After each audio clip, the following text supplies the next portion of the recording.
En el nombre del Padre, del Hijo y del Espíritu Santo. Amén. Continuamos con nuestra lectura bíblica del segundo libro de Crónicas, capítulo 32, versículo 24. Por aquellos días Ezequías cayó enfermo y estuvo a punto de morir, pero suplicó al Señor y él escuchó y obró un prodigio a su favor.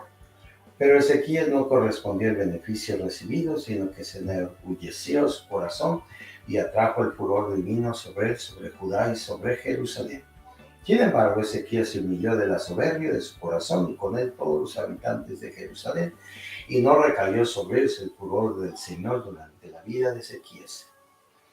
Y aquí dice todo lo que tuvo Ezequías. Fue un buen rey, ¿verdad?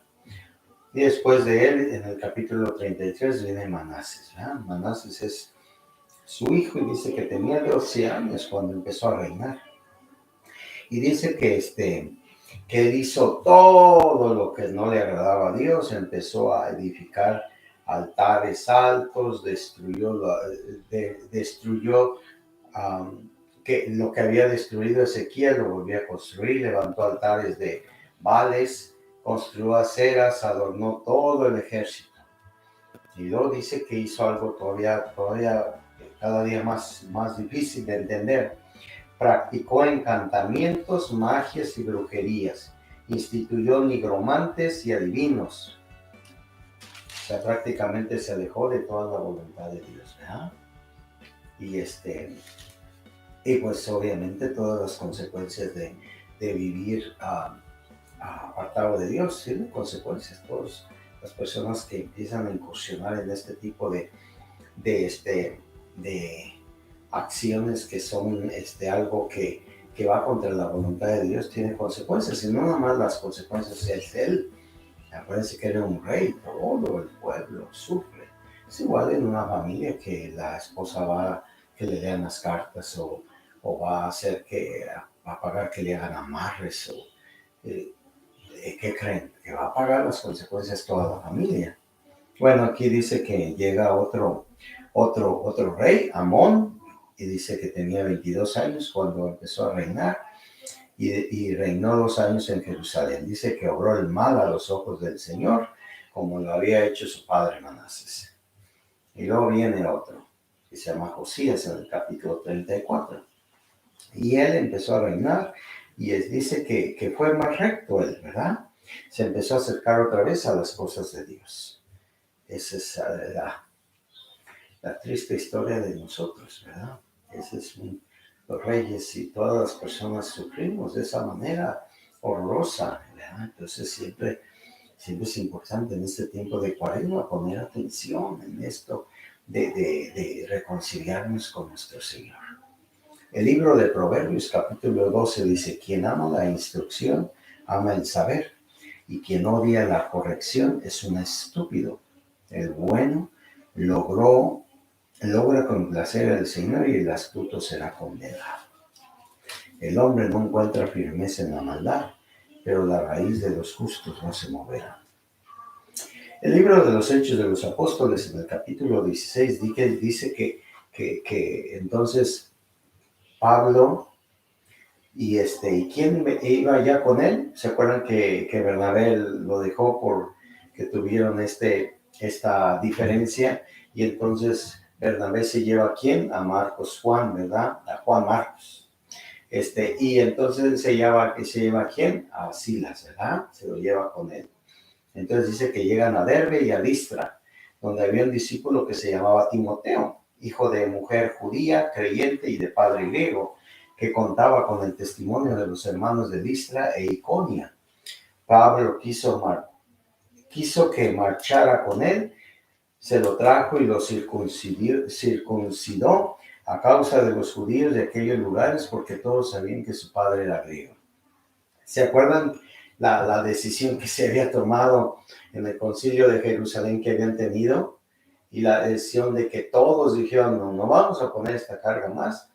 Bueno, pues entonces regresa Pablo al campo del trabajo, y resulta que tiene una presión tremenda de los nuevos cristianos en las sinagogas, porque estos hombres son judíos, y entonces se convierten al cristianismo, pero transportan todas sus creencias y todo. Pues es parecido con nosotros los católicos, ¿eh?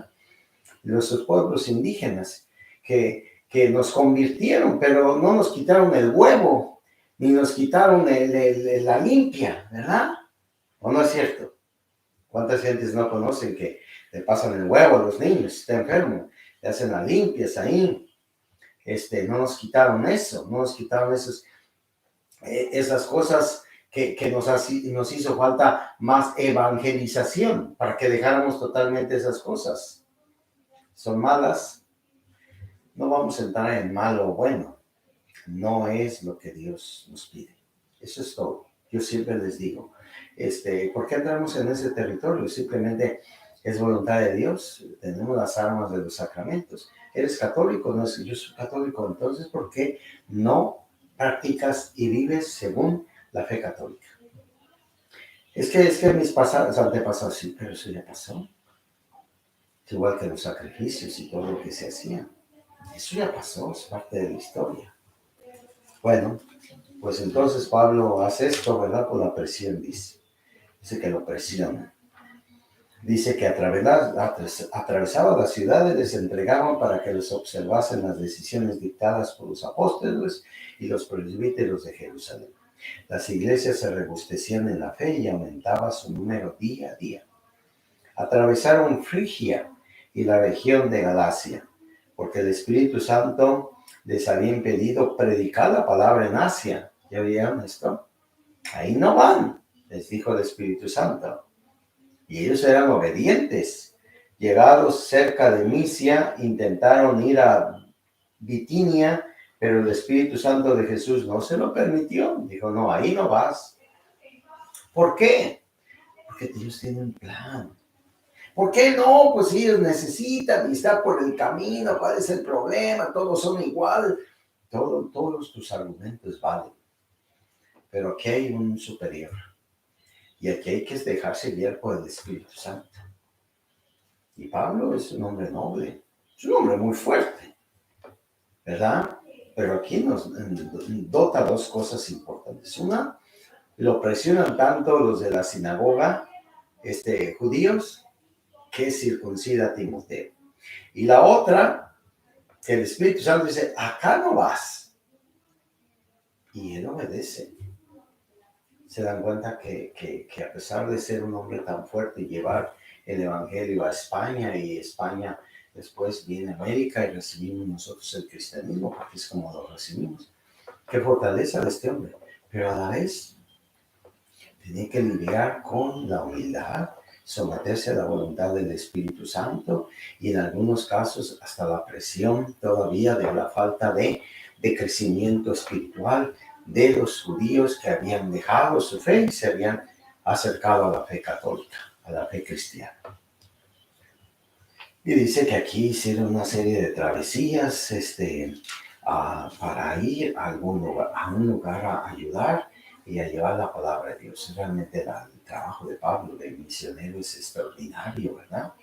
Dice que en el versículo 13 dice, el sábado salimos fuera de la puerta de la ciudad junto al río, donde pasábamos que se tendría la oración. Nos sentamos y hablamos a las mujeres que se habían reunido. Una de ellas, llamada Lidia, vendedora de púrpura de la ciudad de Tiatira y temerosa de Dios, nos escuchaba. El Señor abrió su corazón para que comprendiese lo que Pablo decía. Después de haber sido bautizada, ella y su casa nos insistía. Si juzgan que soy fiel al Señor, vengan, quédense en mi casa, dice Pablo, no os obligo. Dice el Espíritu Santo, no os obligo, ¿verdad? Entonces, dice, después de haber sido bautizada, ella y su casa. Hay veces los cristianos nos dicen que estamos mal, que no debemos de bautizar a los niños. Y nosotros vemos testimonio tras testimonio que en la iglesia primitiva se bautizaba a los niños. Estaban equivocados. Era un pecado. No era un pecado. ¿Quién eres tú para impedir? ¿Verdad? Pedro y Juan lo dicen constantemente. ¿A quién tenemos que escuchar? ¿A Dios o al hombre? Cuando nosotros decimos como líderes de la iglesia o como pastores de otra, de que no sean católicos. No, nosotros no vamos a bautizarlos de pequeños. Porque yo tengo mi criterio humano y mi criterio humano es que solamente una persona adulta puede recibir a Dios. ¿Cómo es eso?